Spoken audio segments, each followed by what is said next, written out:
Енді қазір шыны керек, дінге байланысты кеңес беретін адамдар көбейіп кетті. Мен былай айтатын едім, компетентті деген ұғым бар. Ол не нәрсе? Әрбір адам өзінің саласының маманы, өзінің саласын оққан болып табылады, және де өзінің саласының тонкостарын, бір қыр-сырларын біледі.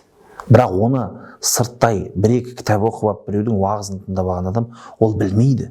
Ислам деген үлкен мектеп болып табылады. Мысалға, бір хадис деген саланы алайықшы.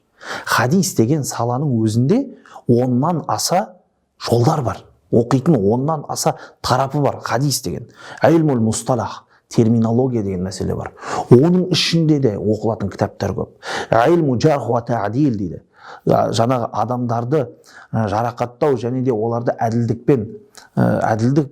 деп бағалау. Осындай мәселе бар. Илму рижал дейді. Илму сияр дейді. Тағы да өзге осы хадис саласында нелер бар?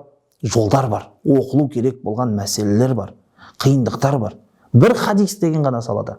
Ал енді Құран деген мәселенің өзінде де білеміз біз. Құран бойынша адам сөйлеу үшін 15 ғылымды меңгеру керек дейді. Оның ішіндегі 18-і, 10 шақтысы араб тіліне қатысты. Морфология, синтаксис, риторика деген сияқты.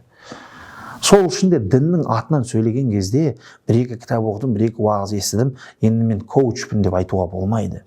Біз тек қана бір кісілерге айтамыз, өзіңіздің жұмысыңызбен айналысып, өзіңіздің салаңыз бойынша кеңес беріңіз. Бірақ діни мәселеде біреуге бірдеңе айтатын кезде түбіне дейін көз жеткізіп, компетентті адамдардан сұрап алып қана жеткізіңіз. Бұл коучтарға айтамыз, ал енді діни мәселені тыңдаушыларға айтарымыз, коучтан алмаңыз, сол дін мәселесін оқыған адамнан алыңыз.